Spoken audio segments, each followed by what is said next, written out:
और ये काफ़ी इंपॉर्टेंट रिसेंट अपडेट आई है, वो मैं आपको बताऊंगा कि एग्जिस्टिंग या प्रीवियसली क्या सिचुएशन थी और अभी इस अपडेट के बाद आपके पास अपॉर्चुनिटीज किस तरह से बढ़ने जा रही है। गवर्नमेंट सेक्टर में प्राइवेट सेक्टर की निस्बत सैलरी पैकेजेस, पर्क्स, टाइमिंग्स काफ़ी ज़्यादा बेहतर है। 10 to 20% जो नंबर है CA, ACCS, CM में जिन्होंने हाफ किया हो, सी एंटर वगैरह किया हो, वो भी अप्लाई कर सकते हैं। बट ये जॉब्स की अपॉर्चुनिटीज किन लोगों के लिए ज्यादा होती हैं? 80% से भी ज्यादा हम जॉब एडवर्टीजमेंट में देखते हैं कि जिनके पास ग्रेजुएशन हो।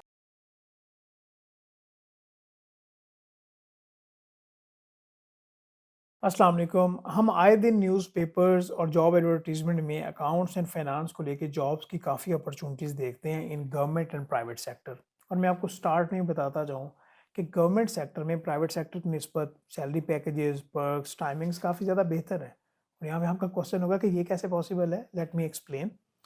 कि अगर हम सीनियर पोजीशंस जॉब्स को साइड पे करें, क्योंकि प्राइवेट सेक्टर में जो सीनियर पोजीशंस होती हैं उनके salary packages, perks, additional benefits काफ़ी ज़्यादा बेहतर होते हैं।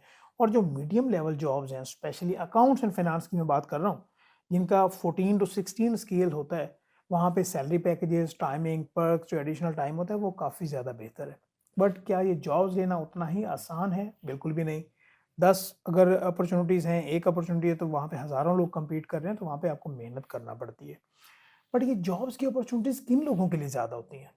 80% से भी ज़्यादा हम जॉब एडवर्टीजमेंट में देखते हैं कि जिनके पास ग्रेजुएशन हो, ग्रेजुएट्स हो, BS accounting and finance, BBA, BCom, BS commerce, तो उनके लिए काफ़ी अपॉर्चुनिटीज होती हैं कि वो अप्लाई कर सकते हैं 14 to 16 स्किल्स के लिए। लेकिन वहाँ पे हम 15 to 20% जो नंबर है CA, ACCS, CM में जिन्होंने हाफ किया हो, सी एंटर वगैरह किया हो, वो भी अप्लाई कर सकते हैं।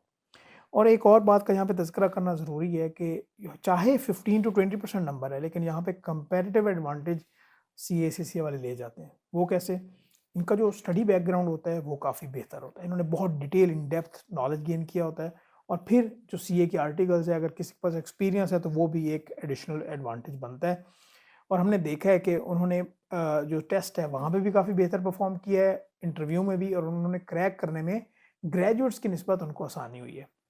फॉर रेफरेंस मैं यहाँ पे एक वीडियो का लिंक ज़रूर शेयर करूँगा डिस्क्रिप्शन में। मेरे एक सीनियर थे, mister Lukman Khalid, yes I remember. तो उनके साथ मैंने सेशन किया था। वो एक गवर्नमेंट एंटिटी में असिस्टेंट डायरेक्टर की जॉब कर रहे थे। तो वो ज़रूर देख लीजिएगा, उसमें बहुत डिटेल में हमने कवर किया हुआ है प्रोसीजर वगैरह भी।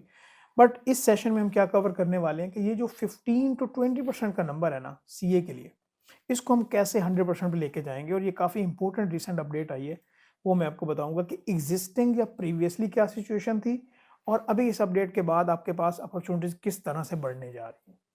अच्छा, प्रीवियसली क्या होता था कि CA एंटर जिसने किया है जी, वो अप्लाई कर सकता है, लेकिन उनका नंबर कम है। अच्छा, यहाँ पे आई कैप को क्या चाहिए था कि अगर इस नंबर को हमने 100% पे लेके जाना है कि वो भी ग्रेजुएट्स की तरह हर जगह पे अप्लाई कर सकें। सिंपल क्या करता कि जिन्होंने सी एंटर किया जी वो ग्रेजुएशन के इक्वल है, HEC से बात कर लेता, उनको आसानी होती जॉब्स के लिए अप्लाई करते हुए भी गवर्नमेंट सेक्टर में। और अगर पाकिस्तान से बाहर मूव करना है, क्योंकि आपको पता है पाकिस्तान से बाहर अगर मूव करना है तो ग्रेजुएशन की डिग्री ज़रूरी है। दुबई, UAE और बाकी कंट्रीज़ ग्रेजुएशन को ज़्यादा प्रेफरेंस देते हैं, सर्टिफिकेशन की अहमियत उनके माइंड में इतनी नहीं है। बट ऐसा नहीं हो सका, लेकिन यहाँ पे रास्ते निकले। रास्ते क्या निकले कि ICAP ने कहा कि देखें, आपने ग्रेजुएशन की डिग्री लेनी है सी अंडर क्वालिफाइड ने, हम ऐसे करते हैं कि आपके लिए आप पाकिस्तान की किसी भी यूनिवर्सिटी में ग्रेजुएशन कर सकते हैं, लेकिन आपको उन बाकी जो सेमेस्टर हैं वो देना होंगे। अभी हर यूनिवर्सिटी ने को सिलेबस मैच किया, उन्होंने कहा जी सी एंटर स्टूडेंट्स को, या सी एंटर जिन्होंने कर लिया है, वो 4 से 5 सेमेस्टर्स की हम उनको एग्जामेशन देंगे, बाकी सेमेस्टर्स उनको करना होंगे। उनके लिए हम कोई सेकंड टाइम या कुछ इस तरह से क्लासेस मैनेज कर लेंगे। लेकिन एक ये भी एक चैलेंज था कि एक बंदा जिसने सी एंटर क्वालिफाई कर लिया है, फिर वो आर्टिकल्स भी कर रहा है, उसके साथ वो कैसे क्लासेस मैनेज करे, या आर्टिकल्स के बाद अगर उसने जॉब कर लिया तो फिर 1.5 साल वो लगाए, इतना लेंथी प्रोसेस, ये इतना ज़्यादा फिजिबल नहीं था। लेकिन अभी जो रिसेंट अपडेट्स आई हैं वो काफ़ी बेहतर है।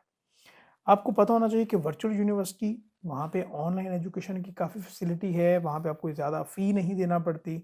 तो जहाँ पे आपको फिज़िकल यूनिवर्सिटी में जाना पड़ना था, आपको वर्चुअल यूनिवर्सिटी ये अपॉर्चुनिटी दे रही है कि वहाँ पे आप क्लासेस लें। और उन्होंने एक पाथवे निकाला है कि जिसमें special pathway for CA inter जो क्वालिफाइड्स हैं, कि उनको शायद 1 साल लगे या उससे भी कम, या इस राउंड में मुझे एग्जैक्टली इसके बारे में कंफर्मेशन नहीं है, वो आपको वर्चुअल यूनिवर्सिटी के पेज से मिलेगी कि ड्यूरिंग आर्टिकल्स राइट आफ्टर जैसे आपने कैफ क्वालिफ़ाई किया, आपको कोई परेशानी की बात नहीं, ऑनलाइन है सारा कुछ ना। और आपके आपके लिए कोई एक्स्ट्रा एफर्ट भी नहीं होनी, जस्ट आपने एक गो थ्रू करना है और एग्ज़ाम देने हैं। आपको कुछ टाइम में आपको विदिन आर्टिकल्स आपको ग्रेजुएशन की डिग्री मिल जाएगी और फिर उस ग्रेजुएशन डिग्री को आप यूज़ कैसे कर सकते हैं, ये भी इम्पोर्टेंट है। गवर्नमेंट सेक्टर में अप्लाई कर सकते हैं, ग्रेजुएट्स की इक्वल आपके पास अपॉर्च्युनिटी आ गई क्योंकि ग्रेजुएशन की डिग्री मिल गई। और पाकिस्तान से बाहर अगर मूव करना है, तो वहाँ पे भी आपके पास आसानी हो गई, कोई मसले की बात ही नहीं है। आप ग्रेजुएशन की डिग्री शो कर सकते हैं, ये लें जी ग्रेजुएशन मैंने कर ली है, जॉब के लिए आप अप्लाई कर सकते हैं। तो ये कुछ रीसेंट अपडेट्स थी जो कि बहुत इम्पोर्टेंट थी और मैं उम्मीद करता हूँ कि आपके लिए ये वैल्यूएबल कंटेंट रहा होगा। कमेंट्स ज़रूर कीजिएगा अगर आपको कोई पॉइंट क्लियर नहीं हुआ और किसी टॉपिक पे अगर आपके कोई क्यूरी है तो वो बताइएगा, हम उस टॉपिक को फ्यूचर में कवर करने की कोशिश करेंगे। Thank you so very much. Allah हाफ़िज़।